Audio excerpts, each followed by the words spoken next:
friends. There is something more that I want to say to you. So I'm back.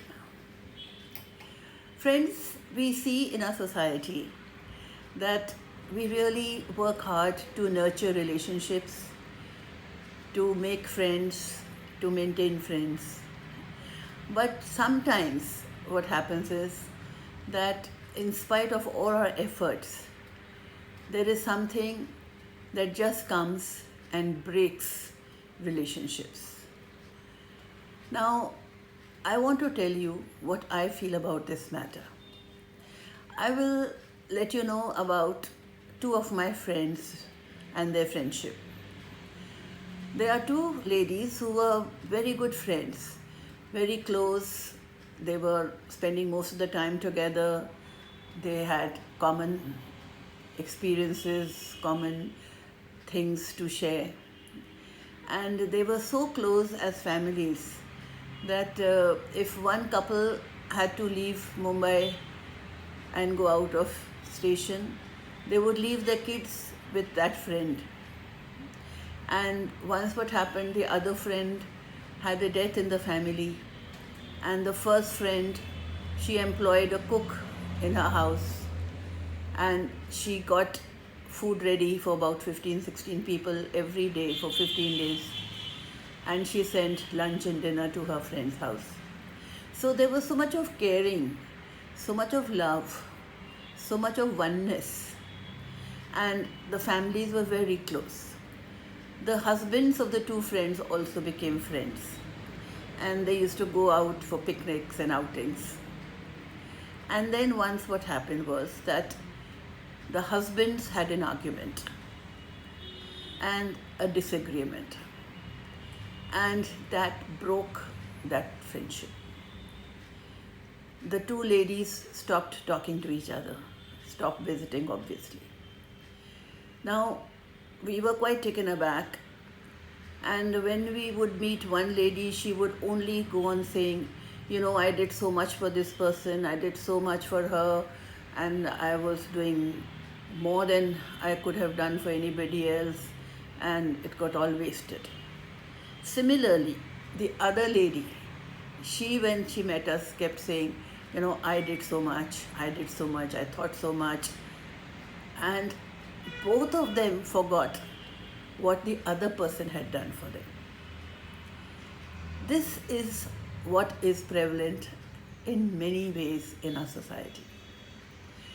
There are kids, boys, brother, sister in the same family, growing up together, sharing so much together. But then a point comes when they just break up. There is some kind of moment that shatters all the past togetherness. And then they stop talking to each other. They sometimes go to court against each other. And you wonder why and how come these relationships are so delicate that they can be snapped off so easily. I will give you a thought that has come to my mind.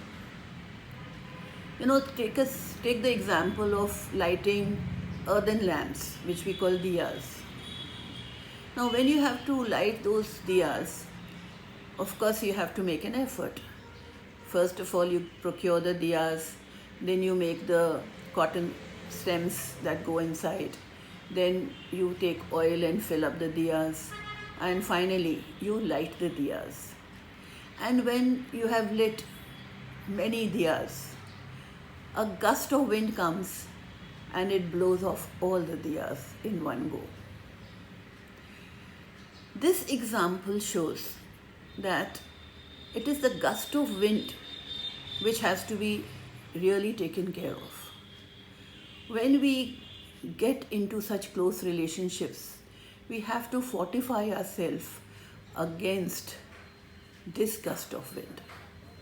Now, this gust of wind comes in the form of anger, greed, ego, jealousy. Such things are the reason for flaring up and burning everything down to ashes. All the experiences, all the love, all the togetherness is wiped out, like I said, by this one gust of wind. So I think, friends, we should prepare ourselves to have this gust of wind coming at different points of time, and we should be able to safeguard against these gusts of wind. We should be prepared in relationships not to succumb to such momentary flaws that come and spoil everything that has been there in the past. This was what I thought.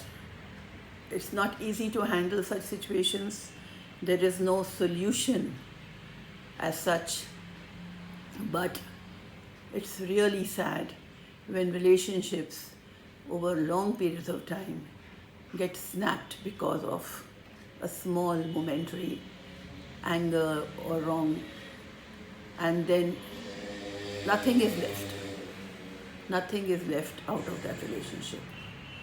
So friends, think about it, and there is so much more I have to talk to you. So keep listening to me. Thank you very much.